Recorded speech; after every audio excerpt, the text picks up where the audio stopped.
What's going on, everybody? My name is Terminus, and today we are going to react to Frieren episode 20. 𝐸𝐧𝐼 no Frieren 20. Wow. Like, we're almost done with the series, right? I mean, as far as I know, there's 28 episodes, which means we have a good 8 episodes left. I assume like 1 or 2 is still gonna be this arc, maybe even 3. And then we have like a 5-episode-ish arc. I'm wondering what this is going to be about, or if it's part of the same arc and we're just going to continue on with the theme. Yeah, I do definitely hope we do see Sign again, which would be really cool, meeting him and like his friend. Hopefully he found him. Hopefully he's gonna rejoin us, or we're gonna stay in like the academy space. I don't know if that's the case. I'm very excited to see how it will turn out.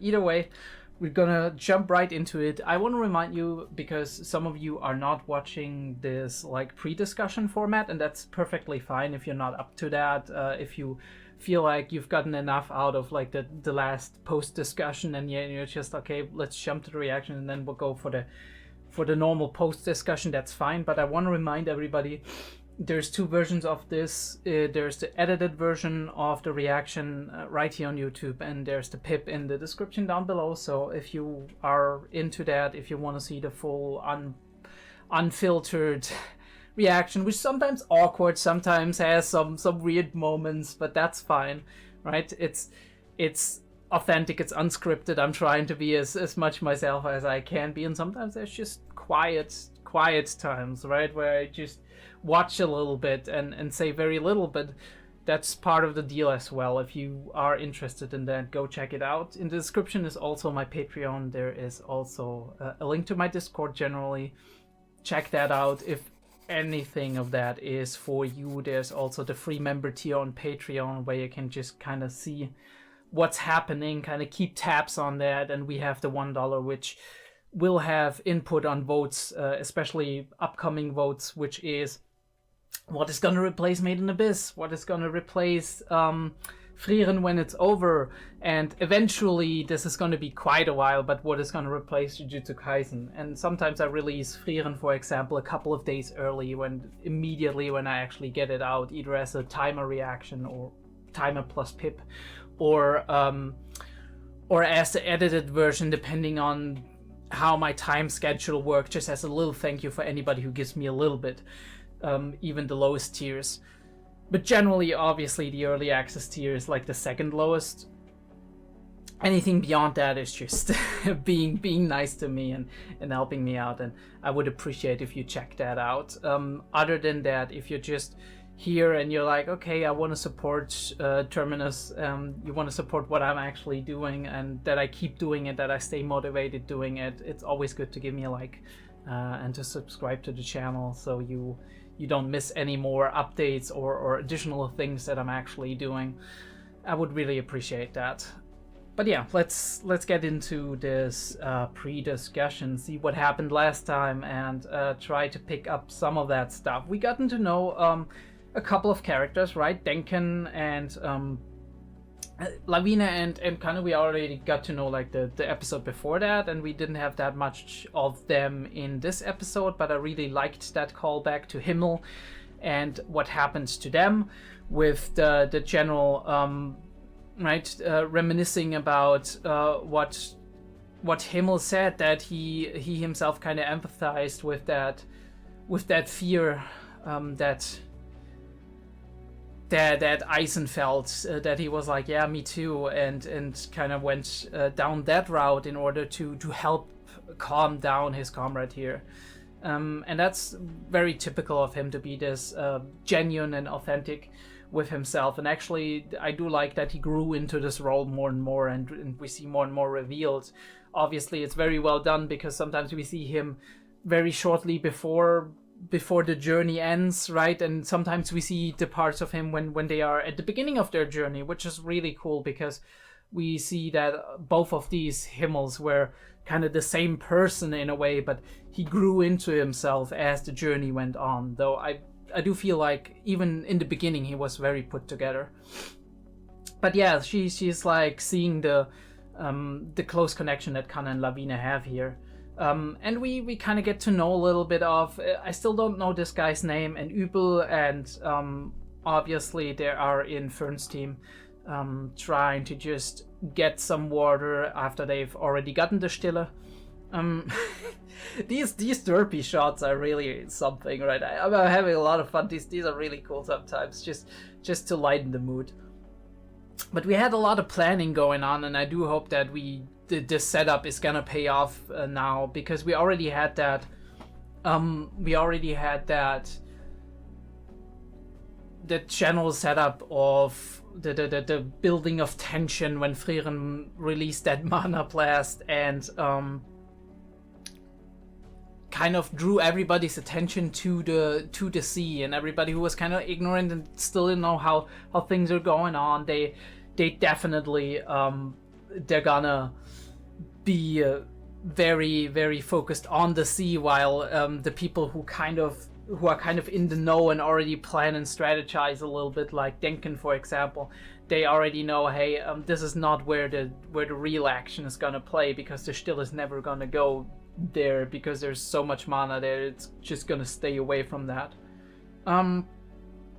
Yeah, we have a lot of talking, a lot like strategizing about what's going to happen, right? The fact that they put up the magic barrier to begin with very early on, so that there's less and less water in the area. It vaporizes, right? And it probably doesn't come down anytime soon. You see all those clouds. Maybe it's even semi-permeable, right? That things that go upwards, like humidity and whatnot, that stuff can actually penetrate the barrier from the inside to the outside, but nothing comes from the outside to the inside.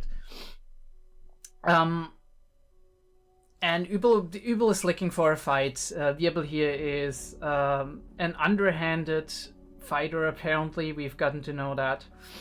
And now we have the freezing of the ice and all of that.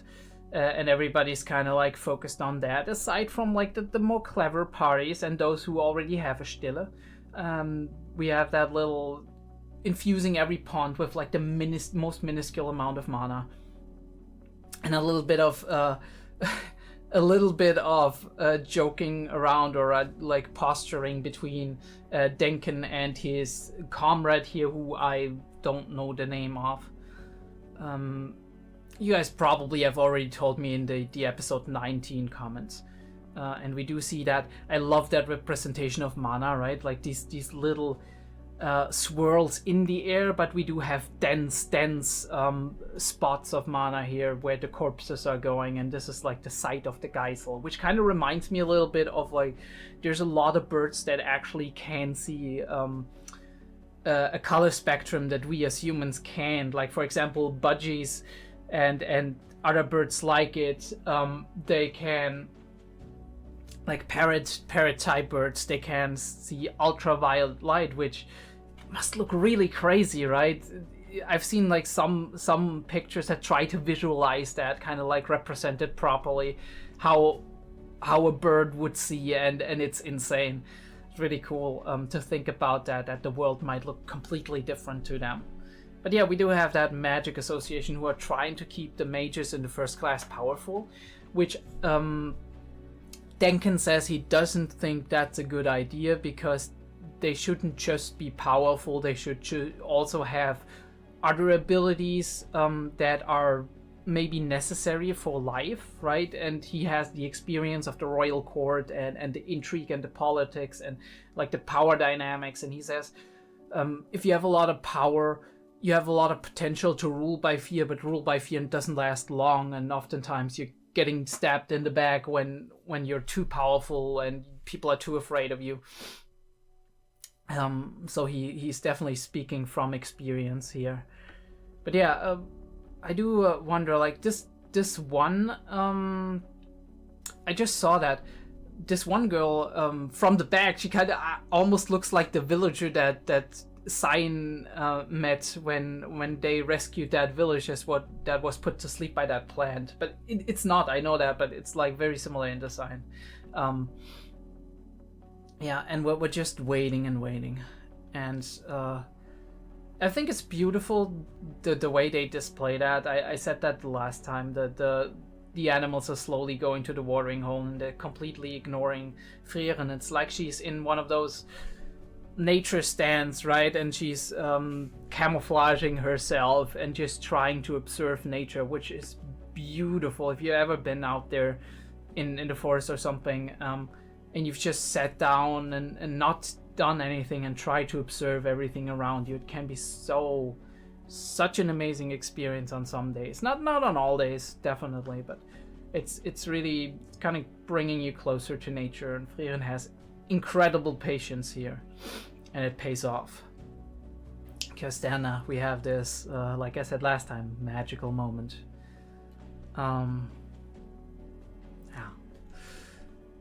And we got it, and this is when the real fun starts, right? We're already in conflict with this party here, with Fan's party, but now Frieren's party is also gonna get in conflict. I'm pretty sure there's gonna be a lot of fighting next episode, a lot of like spectacle. I wonder how I'm gonna cut this, because it's gonna be rough, but we'll get to it. We'll make it happen somehow. I think it's really great that Frieren rarely loses that composure, always kind of has a plan going on, but she's working together with people, which proves how much experience she has, also just with the Heroes Party, and possibly also working with other parties in her past. Just making sure to use the talents of the people that are with her, ideally. But yeah, cool stuff. We're gonna jump right into the episode 20 and see what's gonna wait for us.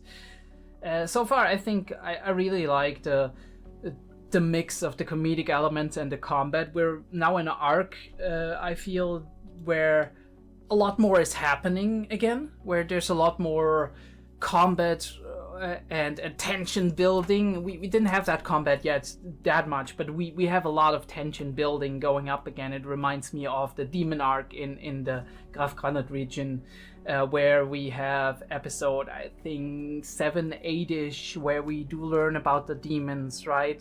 Where we arrive there for the first time, and then it goes to episode 8 and 9, where there's tension building, little skirmishes, little conflicts, little things happening, and then at episode 10 it all comes to a blow, and we do have that great spectacle and the reveal of Frieren's tactics and Flam's teachings and all of that. And I feel like this is something similar, but it adds new elements to it, right? We have the element of teamwork with younger, less experienced people. We do have we establish more about the world, right? We have that one guy that was part of the Magic Corps, the Northern ones, who is actively or has actively been fighting remnants of the Demon Army, and we do have various characters that come from all different kinds of places that have different kinds of stories. 𝐿𝐏𝐿, who failed the second-class mage exam, but is a very good third-class mage, supposedly, and all of these things come kind of together, and we see more and more about how the world works and how it's made up. We specifically, obviously, we do learn more about mages now, because we are in that great big academy town. Yeah, really cool stuff. You know the deal. We're gonna make a quick cut, and I'll see you in the reaction.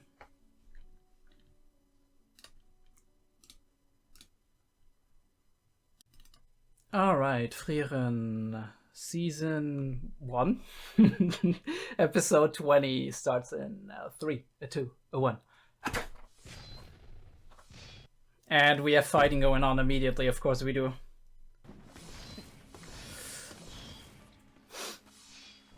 She's very confrontative, right? She's very aggressive here.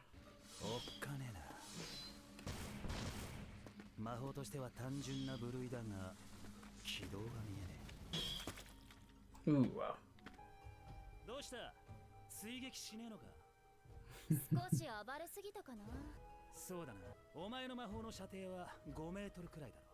Yeah, he's figuring her out. I'm sorry for stopping, but I think I'm just gonna do that for this episode. I'm gonna have this edit it anyway, and I don't have like a timer reaction or anything, so I'm just gonna do it like this. Tell me if you like it. I think he's figuring her out, right? He's trying to get to see if she's actually what range it has, what nature it is, and he's kind of also baiting her a little bit, right? He can't defend them all. He's like, oh well, if I can't defend that, what is she? How is she gonna react if she actually gets a hit in? Is she gonna be patient, impatient, whatever? And I kind of just, but she's the same. She's kind of just, they're kind of feeling each other out.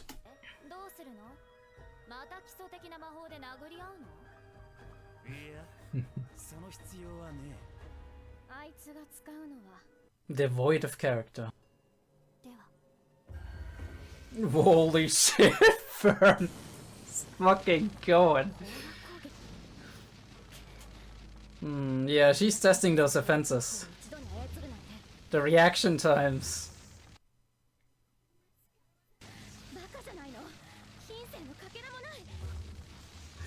Doesn't have a shred of character. Alright, that hurt. Honestly, I could definitely see where her name 𝐏𝐢𝐏 comes from. She's trying to fight the honorable fight, right? Win the right way, which everything is permitted, everything is allowed in love and war, right? And this is war. Loving this song. It's so amazing. I don't know how they managed to do, like, to create such amazing songs each time. It's very fitting too, for like the general feel of the story. I probably said that like a couple of times before, but it's amazing.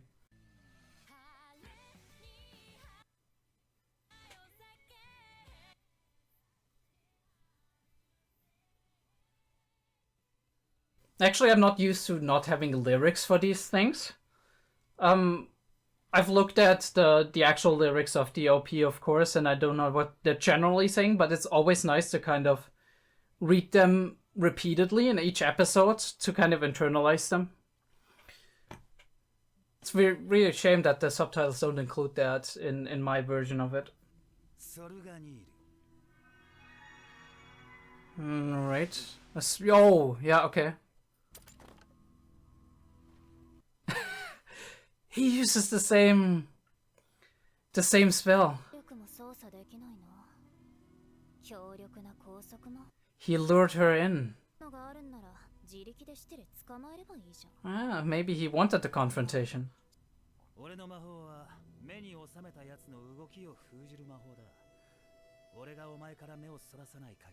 Oh, but if he blinks.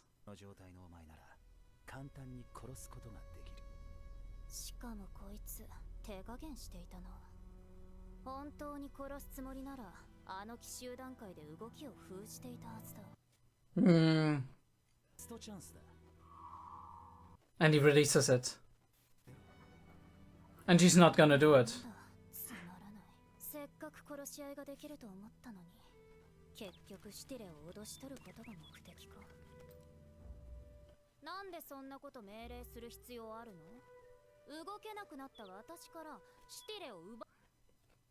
She's sharp. And she uses that to attack, of course she does. Underhanded like he does. Poor fucking Still.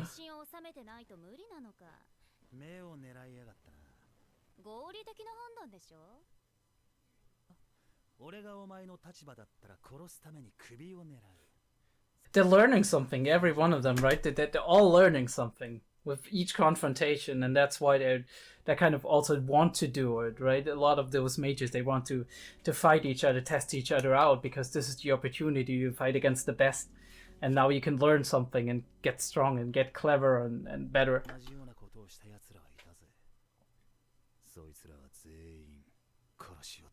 And he judges her character, right?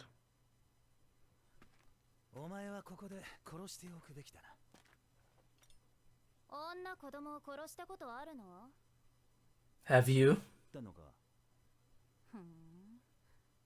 どんな地獄を見てきたの？時間稼ぎか？いいだろう。乗ってやるよ。Are the two of them hitting it off? 俺ら北部魔法隊は国同士の戦争にだって動員す。Of course they are. 人ってのは人の弱い部分をよく知ってる。Traps, underhandedness. 北の果てじゃ日常だ。そう。もういいよ。Yeah. Okay, we use that to expand on the world. I really like that. 殺さないの？ And we do have that long pause. 私はね、その人が得意とする魔法は人生 Okay. 大きく関わっていると思っている。相手の動きを封じるこの魔法は Fair. That's a fair point. Yeah. そっか。時間稼ぎに乗ったのもそのため He doesn't aim to kill her, obviously. だよ。とうに両手は血で染まっているのに、まだ人間でありたいと思っているんだ。He doesn't kill if he doesn't have to, I guess. そうだ。これは殺す覚悟のための時間だ。俺はためらいを臆することはあっても、必要な殺しは全部やってきたぜ。Of course. じゃあな、ジョーちゃん。And she used that time to figure something out, probably. 動かないでください。 Fan to the rescue. 冗談だろ。全く気配がしなかった。驚いたぜ。魔力を完全に消せんのか。シュティレを捕らえたのはお前だな。偶然、シュティレのねぐらを見つけて、その子は鳥を捕まえる魔法を師匠から教わっていた。Oh, the same one, maybe. エーレと戦っていたな。あいつはどうした？殺しました。Oh, that little twitch. 今日の日没までにシュティレを保有していることと、パーティーメンバーが全員そ。Oh, you need all your party members, okay. 俺たちの負けだな。But Fen was bluffing. 殺すんじゃなかったの？不合格が確定したんだ。もう不要な殺しだ。I wonder if he even wanted to kill her in the first place. 別に背中を狙ったって構わないぜ。不要な殺しが必要な殺しに戻るだけだ。ユーベレ様。わかってるよ。嘘上手じゃん。今のうちにランド様の援護に向かいましょう。Land, okay, that's his name. Land. あのメガネ君、相当な食わせ者だよ。Oh, we have to show off between the two, who we don't know much about yet, but they seem very strategic, right? Oh, I like that animation, right? And the sound, right? It sounds metallic. Is he holding back?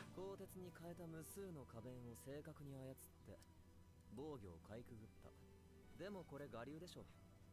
我流の人って基礎がおろそかになっていることが多いんだよね。Alright. 必ず様子見をするようにしている。Take the damage in order to learn something. 多分僕の勝ちだ。饒舌だな。利き腕を潰されてどう勝つつもりだ。降伏しないのなら次は首を切り落とす。様子見なんだって。君魔力探知苦手でしょ。Ooh, an illusion. He's an illusion mage. That is cool. That is really cool. 実体はあるから正確には僕の。いつから最初からだよ。 Wow. 僕は他人を信じていないからね。 Very distrustful. Very careful. Okay.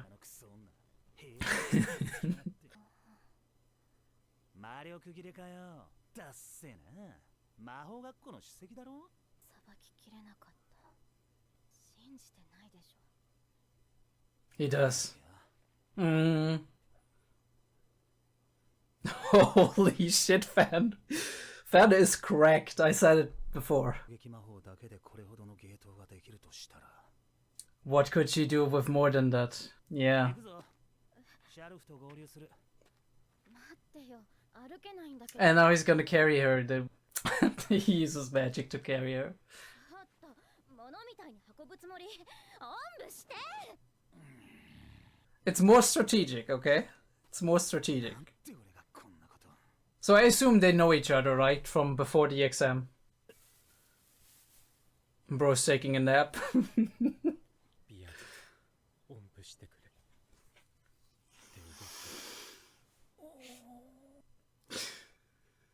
And he's getting carried with mana now. I like them. I hope they stay around. 結界の外で雨が降り始めたんだ。 Ooh, okay. まるで俺の今の心境だぜ。一次試験終了だ。 Oh, 俺たちの不合格は確定だな。それなのに私たちを助けてくれるんだ。ここでお前らを捨ててってもいいんだぜ。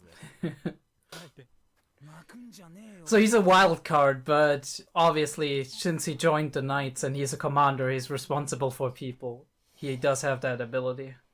Oh, okay, so they... あなたは私の村も救ってくれたわ。 She's a lot younger than him. It's not always easy to tell. 晴れるか。人間は欲望のために戦うんだ。 Everybody does. 好きなやつがいたんだよ。 Okay. そいつは一家揃って中央に逃げていっちまった。格好をつけちまったんだ。クソったれなま。ぶっ殺してやる。だからその時はこの村に帰ってこい。 They don't show her eyes. つか5つのガキの頃の話だ。もう顔も名前も覚えちゃいねえ。 Okay. Maybe it is her, but we don't know, right? It could be. バカみたいだ。使いだから陸路で。ねえ、ビアベル。 Ooh, what's happening? あれ Stille. She's out of mana, of course. And it was 50 meters. Wow. So they made it. 今までの月が回ってくんのが遅すぎんだよ。 Fate is weird sometimes, isn't it? How much time do we have? I don't want to look. あの子、さっきから何もしてこないけど。 Oh, and Denken is back there, right? 優秀な魔法使いだな。だがその一度で十分。これは殺し合いではない。 Yeah, they're just gonna try to get to Stille. 消えた。フリーレン、シテレが。取られたか。 Alright. 面白い魔法だ。 So is Fen gonna be the first class mage and Frieren isn't gonna win it? 次試験の試験官はお前だったな。全然。 Second test. Okay, so we have an arc that goes on. 前も死なせたみたいじゃないか。ゲナ。有望な奴はこの程度ではしないよ。 Harsh. お使いにはそれだけの価値がある。Elitism. それにしても人が悪い。魔法使いの試験に魔力探知が通用しない獲物を選ぶだなんて。 Yeah, but it tests their knowledge and adaptability, right? They need to be prepared for situations where their talents aren't as effective as they normally would be, and have to find ways to be creative to get around that. And I do appreciate that. I don't like his attitude of like, right, sorting out process, right? They wouldn't have died if... I mean, yes. On the one hand, yes. They wouldn't have died if they were good enough to be maybe first class. But on the other hand, you have to think about the fact that you're actually allowing human lives to be lost here, which are talented enough to maybe, with a little bit of knowledge and a little bit more experience, could become very good mages in like 5 years or 6 years. 人選だ。運も実力のうちだ。それに運以外でシティレを捕まえた連中もいるようだ。鬼没だ。激化するぞ。対人戦が。誰が勝ち上がると思う？ 3分の1は残るだろう。その中に電剣は確実にいる。その実力は一級魔法使いと比べても遜色はない。 Already betting. 敵はやっぱり特権？ さあな。 Or maybe he wants to go to the north. 年だ。思うところでもあるのだろうさ。南側諸国の山岳民族に伝わる民間魔法。 Fear knowledge. ここだけシュティレを持って逃げればいい。ラウフェンはまだ未熟者でな。魔力の痕跡を残 And they're gonna stop Frieren here. Though that's the idea. り入れ。現にお前はわしらを煩わしく思っておる。まあね。私のこと知っているんだ。Always dangerous if they know. この名を知らぬ魔法使いなどいない。直接この目で見るのは初めてだが、お前は勇者一行の魔法使い、フリーレンだ。結局堂々と挑んでくるんだ。卑怯な手で来るかと思っていた。いや、十分卑怯さ。俺がそっちのガキ二人。Ooh. Alright. なるほど。 2 on 3. メンバーがかけて合格条件を満たせなくなれば、こっちは引かざるを得ないわけだ。面白い。やってみろよ。ラビーネ、こいつ強いよ。知ってるよ。Alright, let's see it. リヒター、わしらは足止めができればそれでいい。俺はあんたはもっと無慈悲で冷徹な人間だと思っていたんだがな。性敵を消したことだって一度や二度じゃないはずだ。Yeah, but did he enjoy it? He doesn't seem like the evil type to me. 一級魔法使いに人死にの価値があるとは思えんだけど。は同意見かな。Mm. 一級魔法使いなんてただの称号だ。それほどの価値があるとは思えない。まさか特権も知らずに試験に挑んだのか。世紀以上前に突如として歴史の表舞台。Oh, we got some lore. 人類の魔法使いの頂点に君臨した。Seri. Oh, Seria, okay. 大魔法使いゼーリエは軍との長い戦火の時代の洗練された魔法使いを。Mm. だから彼女は一級魔法使いの座についた者に特権を与えることを約束した。一つだけ望んだ魔法を授けるとな。She looks sinister. これは人類の歴史上のほぼ全ての魔法を網羅する。この地上で全知全能の女神様に最も近い魔法使いだ。Right, that is very dangerous.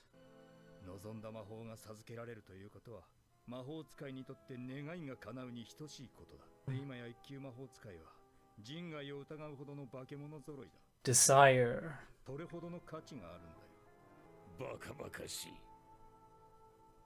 電剣、あんたみたいに特権なんてどうでもいいって方が少数。 I don't think Frieren cares that much either. そいつを1分足止めしろ。それだけあれば2人とも殺せる。何度も言わせるなリヒター。たかがガキ2人だ。 There's... こいつはわしが叩き。Oh. おいぼれがバルグラント。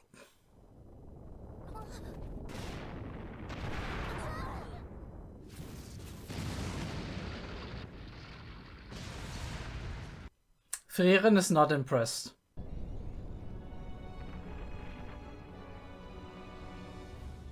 若いやつは血気盛んでいかん。 Mm-hmm. And he is where we ended, isn't it? Yeah. Alright. Can't wait to see episode 21. This is gonna be a very interesting one. I mean, Frieren is gonna wipe the floor with him, I'm pretty sure, but we're gonna see some real amazing magic, I'm pretty sure. I mean, we already saw some nice confrontations in this one. Although, I mean, I guess we saw Fern going off for that 1 second.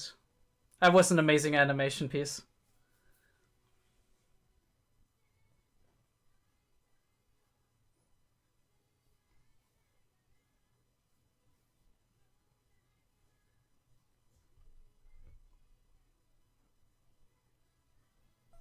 Alright, and with that we're actually gonna end this. A very interesting episode, a really cool episode with a lot of little moving elements and neat pieces of animation and some lore and backstory. 𝐏𝐢𝐏 seems more and more sinister, if I feel like it, almost like she suddenly appeared, but let's talk about that in the discussion, shall we? I'll see you on YouTube. Alright everybody, welcome back. We are back on YouTube for the discussion, and I, in case you're wondering why I'm wearing this jersey, I just seen the Super Bowl. I know the Broncos are not in it, been kind of not that great since Manning left, but I still wore it. I actually had it recorded and watched it a couple of days after the actual event. It was a close game. It was definitely a close game. One of the few times where, like, I'm not going to spoil anything in case some of you haven't seen it yet and care to see it or whatever. You never know, right? Anyway, our our Frieren episode starts with some very, very cool fighting. We do see like the typical. I do like that we're being consistent with the defensive magic that is being used here. 𝐸𝐏 uses a lot of cuts, right, which perfectly fits her, right? She's like slicing and dicing and grinning from ear to ear while she's doing it, and that's kind of very, very much how we imagined her, or how I imagined her to be from the beginning on, from when she was introduced.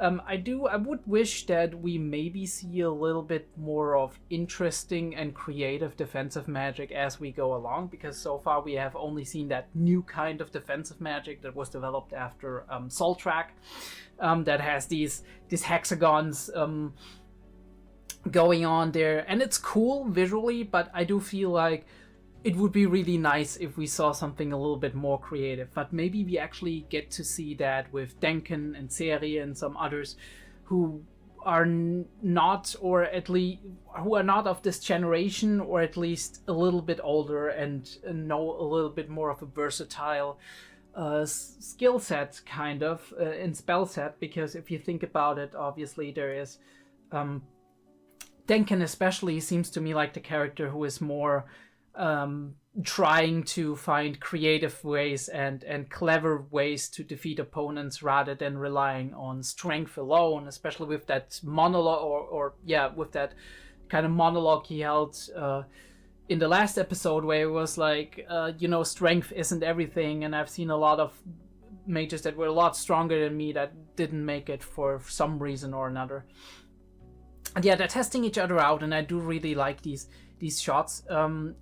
Her being shot from a downward angle, right, from down to up to her, which is gonna make her sinister and intimidating, and right, and him being more on an eye level, not completely. He's still kind of like on the superior side, right? He is in control in this specific frame that we are looking at, but he's on the defensive. He's stepping back piece by piece. He's testing, he's feeling her out, he's trying to see how she reacts to certain things. He definitely has the discipline of somebody who is a leader of an army, and we do see that here, despite him being underhanded in his tactics possibly. And we're having dialogue back and forth, right?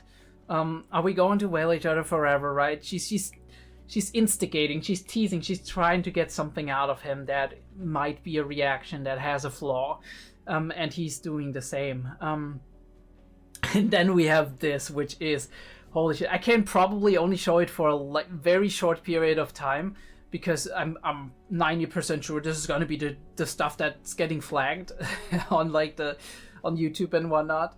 But we have her kind of floating. By the way, floating actually consumes mana, so you have to think about the fact that she's constantly using mana while Fern is on the ground and is not using that. So that is an advantage already for Fen. And she's poker face, right? That's Fen's special. She's so good at it. Very cool and very interesting also that we have now a couple of episodes where Stark is not involved at all. And she's going absolutely nuts with the dozens of attacks that are continuously coming in, and the animation goes wild here, right? We don't have, like, the character itself is not very defined, but I do love this blur effect that's happening around them, right? We have the light beam with the negative space around it, which creating really great contrast. And not only that, but we have like this fizzle effect at the borders. It almost looks like you would draw a light or a laser sword in like a Star Wars kind of deal, and that negative energy also fizzles out, right? And the lines are getting blurred, and around the beams there's there's this motion blur effect. We do have the camera lens focus being on the beams themselves and not on the person who is receiving them. And now we shift the focus onto the impacts of the beams onto the defensive barriers, which is really well done. And we obviously alternate it. And she's not phased, but she doesn't realize that she's using a lot of mana with that, right? She's defending continuously.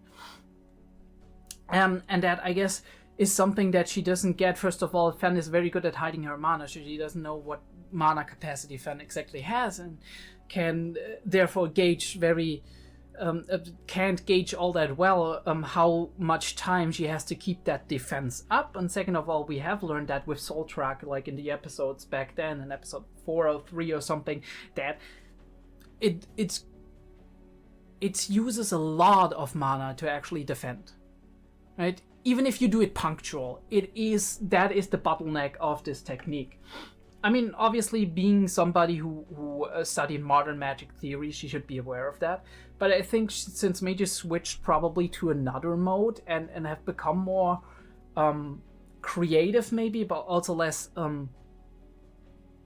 less powerful, as Frieren puts it, we have come to the point that you're normally used to fight with a mage on your eye level, maybe slightly above, maybe slightly below, and you do not expect there to be such unconventional or maybe old techniques coming in. Although 𝐸𝐬𝐏 actually said she was fighting with her grandpa, and she feels like she's fighting with her grandpa when she fights with Fen here. But even then, she's not used to the techniques, to the very unusual use of just normal conventional magic that Fen is showing here. And from any other mage, just like, well, my master told me that modern mages aren't that great, you just need normal techniques to beat them. From anybody else who does not have Frieren as master, this would come across as arrogance and just foolishness. And as such, 𝐸𝐬𝐏 actually not knowing Frieren, or at least not knowing that her master is Frieren, she doesn't take that into account. And we do see that her honorable way of fighting actually gets the better of her, because she says that again right here. She says this attack, this kind of like barrage and just monotonous saturation attack, this is kind of like devoid of character as well, which she said just a moment ago about 𝐸𝐴𝐵, right? Unconventional fighting, underhanded tactics. And she's like, how can she control so many at once, right?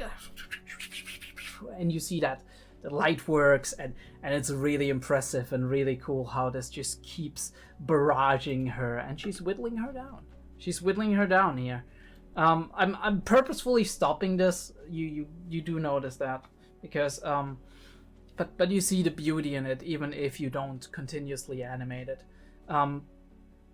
It's obviously it's on 1.4 speed. If we go back a just tiny bit, and we're looking at this attack, right? It looks even more impressive if it's in normal speed. Yeah. I really like that we do have this confrontation of like not everybody fights the same way. So some people have a code of honor. Holy shit, it looks almost as fast as it looked on the sped up version. So holy shit, and she's getting scared here. You can see that I can't handle them all. She realizes that she's in over her head. Skipping past the intro. Beautiful intro as always, but probably seen the intro analysis, or will see it soon, depending on when I get to finish it up and release it. It depends how copyright is treating this, because I've actually made it with like full audio and whatnot, and I don't know if I can actually bring that out on YouTube. I know a lot of people are doing it, but I think a lot of them are actually recording weeks or months in advance, and then they're contesting it and saying, hey, this is actually fair use. And normally I had one video that actually got blocked, and then I argued fair use and it worked. So it should probably work out, especially the way I did the analysis, but it's possible that it takes 2 or 3 weeks to actually do it. either way, we do have that spell that Frieren also used here. Either the same one or a similar one, right? It doesn't necessarily have to be the same one. But he has to remain in eye contact as far as we know, or at least within range, within sight of that. And she can't use her mana and nothing.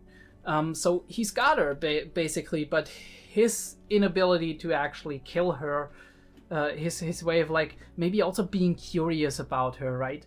As he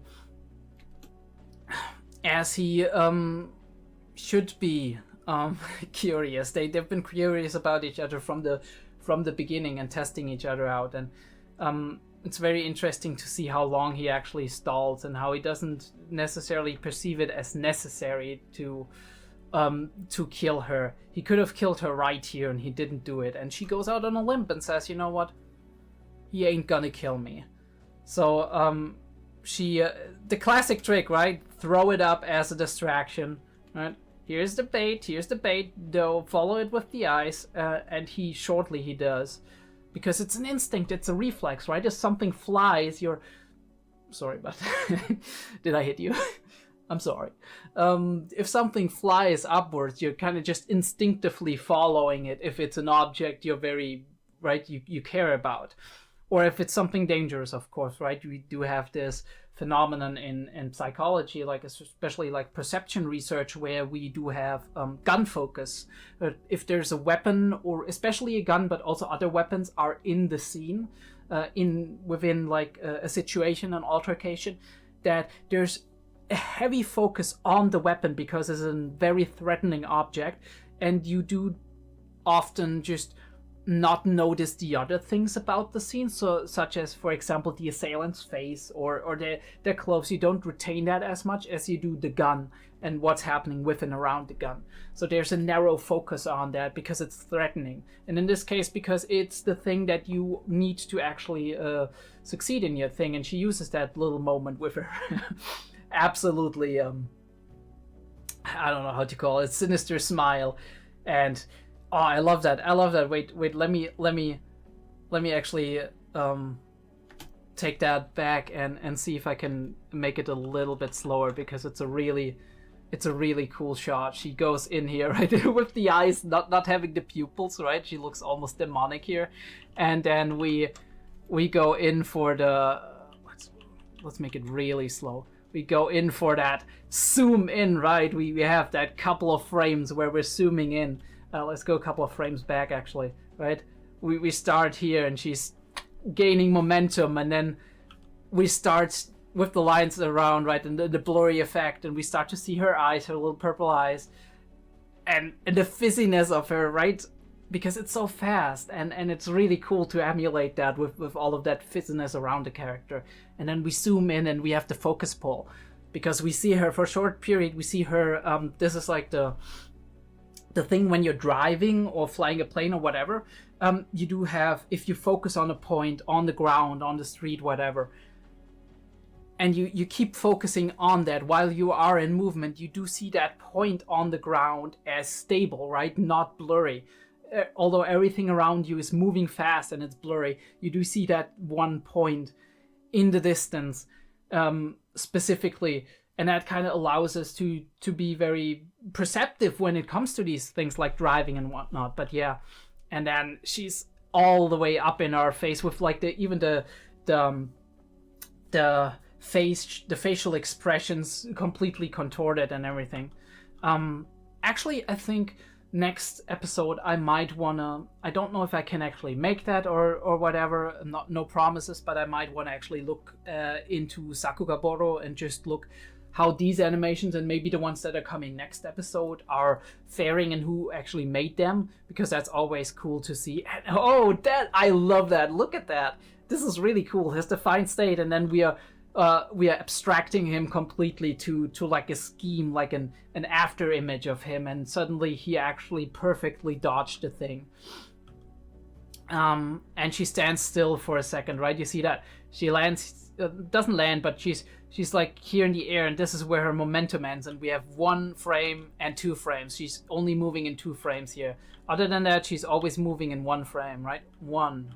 Oh no, this is 2 actually, because we're focus pulling in here, right? She's fuzzy here, And now we see her for the first time with our eyes, right? We are the observer that is standing by. 1 frame, and she goes on. She's doing her move. 2 frames, 3 frames, right?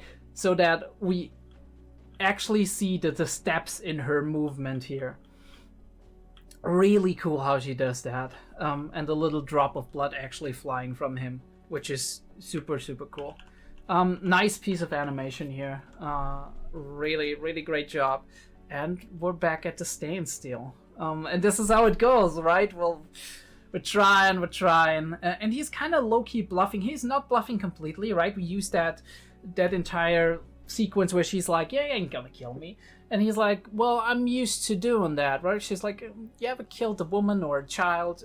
First of all, she's not the typical helpless woman as in the stereotype, in sense of that you are somebody who's just a housewife or a normal everyday citizen who is very vulnerable, but rather she is a very, very dangerous individual, regardless of her being a woman or not. But she's playing that card. She's like, all right, you sure you want to kill somebody like me, somebody helpless like me? And obviously he isn't gonna buy it, but he's also saying, and this expands kind of on the world, right? That there is evil, there's very underhanded nations out there, and this kind of explains to us why he's using those underhanded tactics as well, right? Because if you're playing on a battlefield where the enemy is continuously trying to appeal to your empathy and your morality, and is trying to underhandedly get you to have a disadvantage in battle, you actually have to do the same thing, so similar things at least. And he says that a couple of seconds later, where he's like, believe me, I've always killed the people that I actually had to kill. The question is, does he have to kill her here? Because he's stalling it a lot. And I do believe that this is a case where he would have seen it as necessary to kill her, first of all, because otherwise she would have never let him get the 𝐸𝐿𝐴.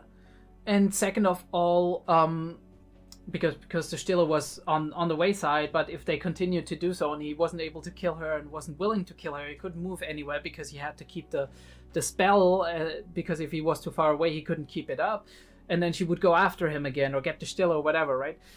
So that would be a necessity. And he's kind of trying low-key to convince himself that she is a person who enjoys killing other people, and therefore it might be better to kill her, which is a nice thing, right? It shows you that he doesn't want to kill her, but he's looking for reasons, and this is one of the reasons. She's an immoral person that might endanger people, and that coming from a knight, from somebody who is actually in the army, who is there, whose job it is to protect the people, is obviously an argument that would kind of weigh in on that.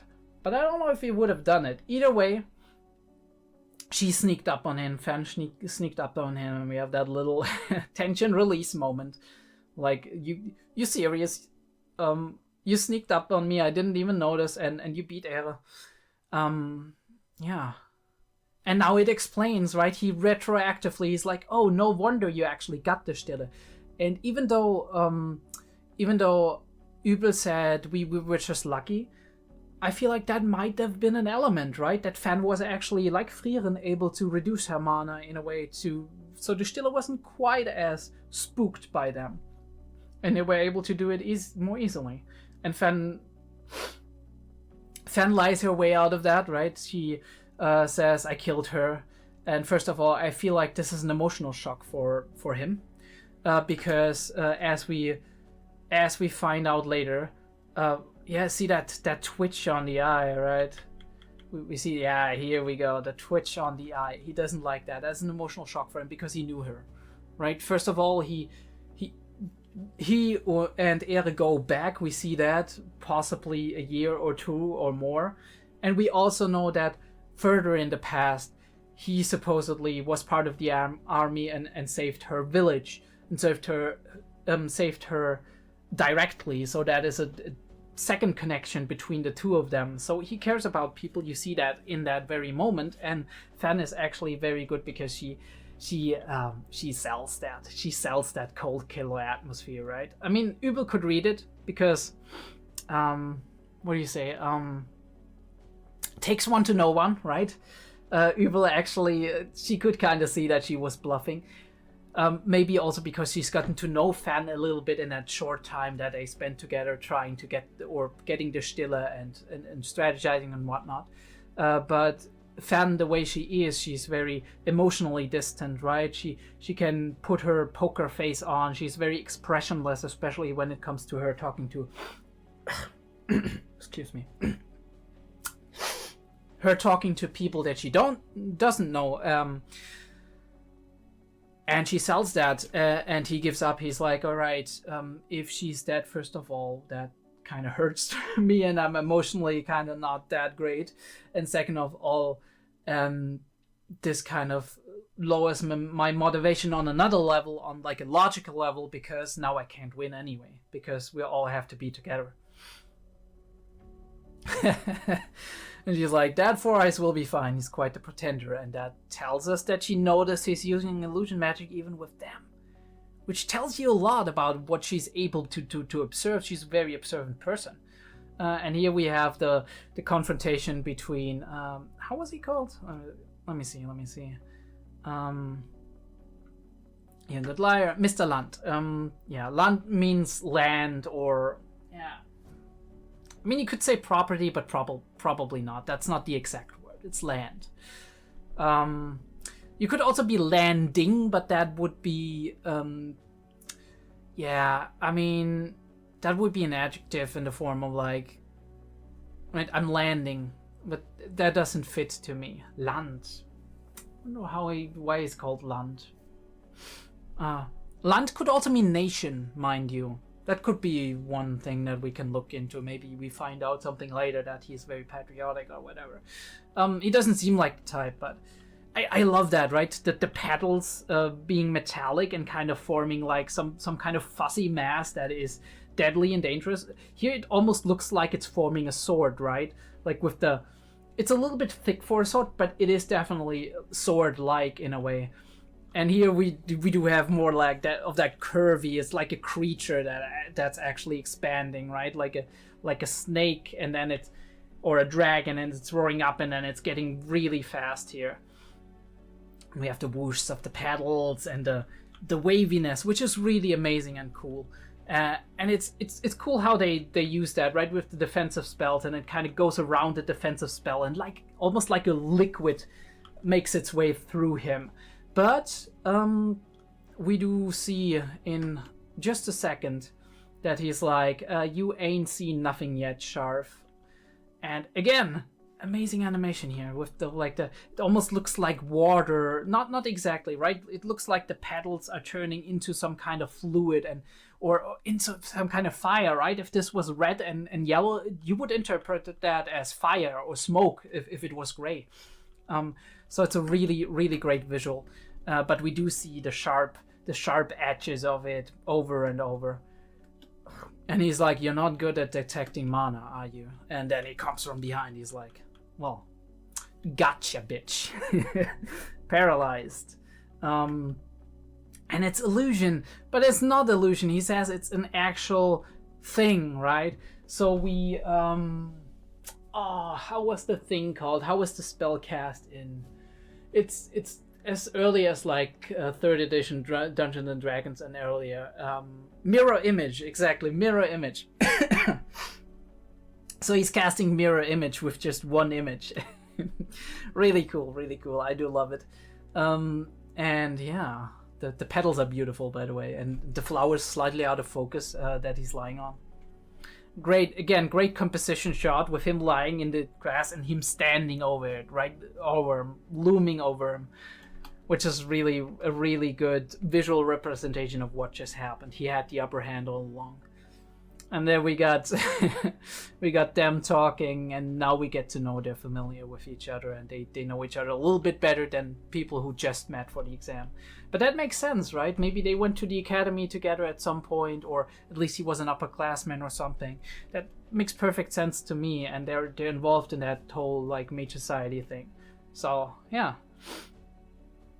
And she's like, carry me on your back, please. He's like, why am I doing this? And he's like, carry me too. what did I do to deserve this he's thinking. But yeah, he tells us about like the girl that he really liked when he was a kid, and they had to leave because things were getting more dangerous in the north, right? And they moved to the central lands, and he's like, I'm become a big warrior or mage or whatever. Not mage, he doesn't say it here, but I'm gonna fight the demons and it's gonna be safe again, and then you come. And they have a heartfelt goodbye, and we don't see her face. What specifically, I wouldn't mind if that was the case in terms of like, if they didn't show close up of her and we didn't see her face, that would be not as telling to me as just showing a close up of her here and smiling similarly to 𝐴𝐦𝐏, and not showing the face, because obviously the eyes would be a dead giveaway in this case. So I do wonder if she had red eyes, right? Or if it's just something that is like endearing to 𝐴𝐦𝐏, and then 𝐴𝐦𝐏 and 𝐕𝐵L are gonna get into something there, gonna grow attached, because that is a possibility too. But we see a similar, right? And I mean, I feel like the hair is slightly different. It's grayish brown, but it's still enough for me to be like, okay, on a winter's day it might look that way in animation, and on another day, like just a normal rainy day where it's warmer and maybe like here and there there's a few sun rays coming through, it looks like this. Or maybe if she grew up it changed slightly in tone, that's also possible. But yeah, we don't know that, or if it's just something that's endearing for her. But for me, that the way she looks at him feels like she knows who this girl is, and it's probably her. But yeah, does he know? I don't know. Maybe he knows and he's just being cheeky, but I don't think so. I don't think that's that's not the feeling I'm getting. But here they had that little tranquil moment, and the interesting thing is both Sharf is out, so he's not exuding mana, at least not as much, in my opinion, right? Because he probably depleted a lot of it. 𝐴𝐦𝐏 doesn't have her mana left, or most of it, at least. 𝐕𝐵L also fought. I mean, he still has mana, so there's a little bit of a crack in that theory, but I think that is one of the reasons possibly why they were able to get this close to a 𝐸𝐿𝐴. Maybe also because a lot of people around them are fighting, and this was the point where the 𝐸𝐿𝐴 actually went to, where it was like, okay, this is the least mana in the area, let me just go in that direction. And then they just were walking there and were a little bit low profile, and the 𝐸𝐿𝐴 noticed too late. But yeah, fate or luck or whatever you want to call it is a funny thing sometimes. And she's stealing the 𝐸𝐿𝐴, which is really cool. Yeah, we have that here. It's in Frieren's hand here, and as we, there's a lot of frames, unless I'm actually not.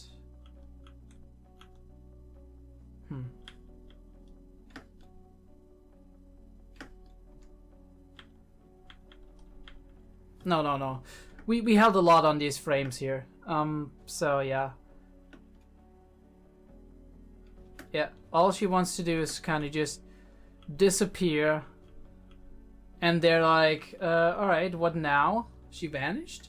And then Frieren's like, damn. She got the thing.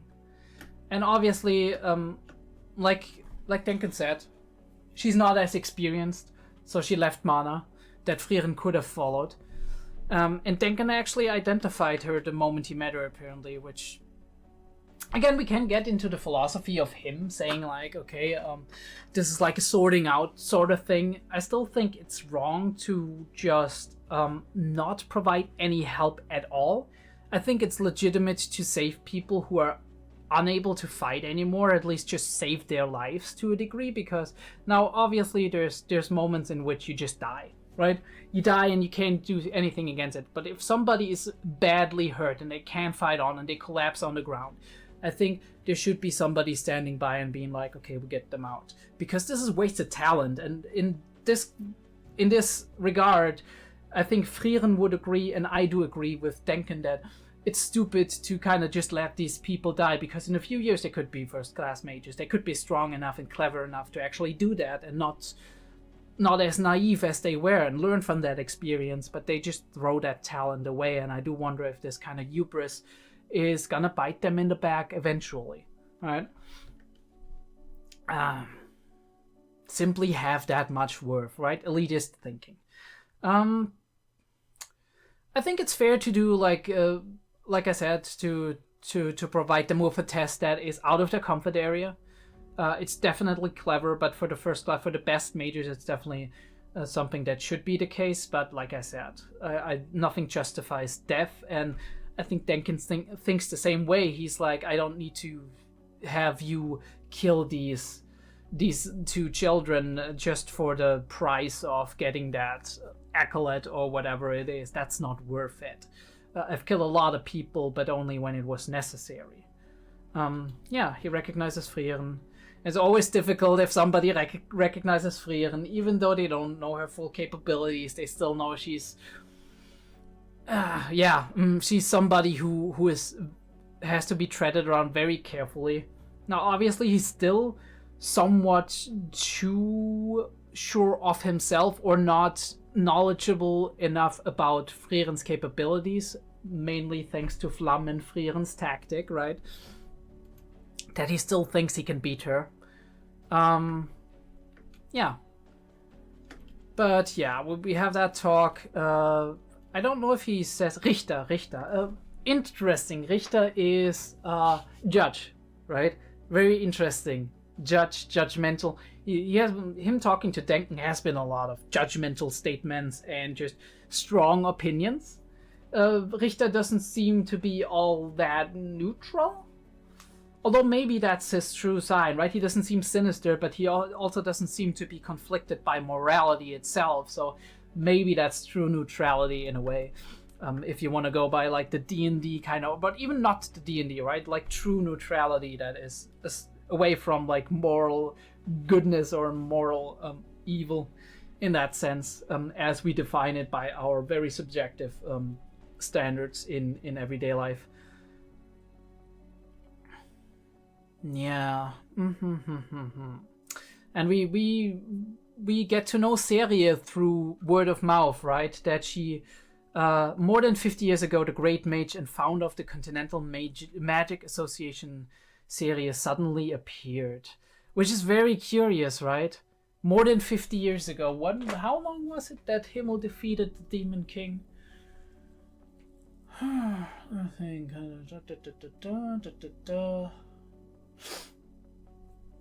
I don't know, but seems to me like, yeah, I mean, it was more than 50 years ago. We have like 30-ish years since 30-ish years since Himmel died, if I'm correct. Maybe a little less, like 28 or 29. And we have like, before that it was 50 years since the farewell party or the celebration party of the Demon King being defeated and the Age of Peace being ushered in was. So we have like around 80 years plus 10, 90 years, right? 90 years is since Qual actually was sealed. So around that time, he says more than 50 years. So between 50 and 90 years, somewhere in there, 𝐸𝐸𝐨 appeared. I mean,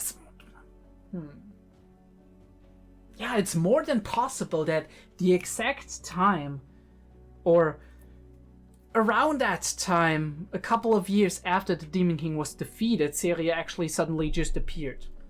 And she was, how did they identify her, right? Who was around, who still knew her from back in the day when she was the founder of the Continental Magic Association? To reign over humanity's magic. Maybe humanity's magic was too dangerous for the Demon King. Kind of Queen King survived and was like, all right, let me just... Obviously, she's no demon. Well, I say obviously, but we don't know. Demons take on the form of human-like creatures, right? I don't know if they can do without the horns. We have to kind of see that, right? Because so far all the demons had horns. If they wouldn't, or if they would be able to conceal them somehow, it would be very interesting for me and very plausible for me that 𝐸𝐬𝐨 is kind of connected to that. Obviously, she doesn't need to be this sinister, but Frieren has this look of, oh, this is trouble, which doesn't mean anything, right? Maybe she knows 𝐸𝐬𝐨 and it's just that, right?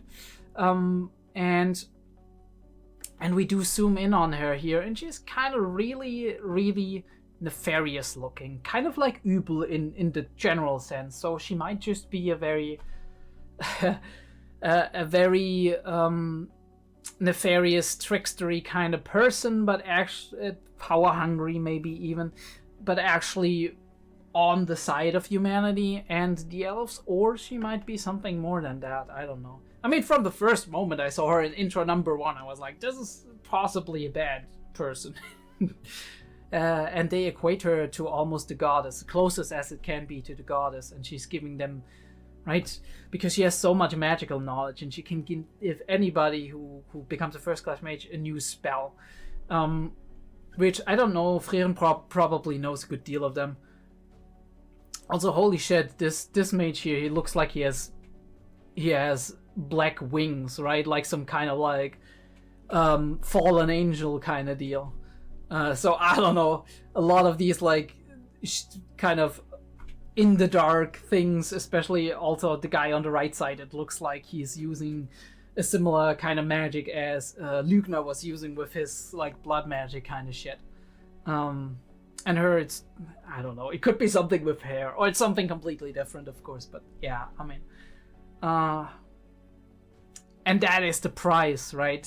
I do wonder if Frieren actually will be successful in the exam, or if it's just going to be fun, which I can imagine too. I mean, Frieren already has a lot of spells. She doesn't need that necessarily. She isn't dependent on it, and as long as one of them actually succeeds, that's enough for them to actually go into the north. Yeah, and they separate. Richter separates them, and he's like, I'm gonna take her out. And I'm like, oh, no, you don't. You're looking awfully confident for somebody in Frieren Gremlin striking distance. But yeah, that's about it, I guess. That's the episode, and it's an interesting one to to say the least. It's very, very cool. I'm looking forward to episode 21. Probably gonna watch it in a couple of days. We'll see how it goes. Maybe I'll put some Made in Abyss or 𝐏𝐢𝐏 in between. I gotta get started on 𝐏𝐢𝐏 as well. I don't just have to record them, I also have to edit them, so this is gonna take a while. Gotta be prepared a little bit, especially now that I have a little bit more time on my hands.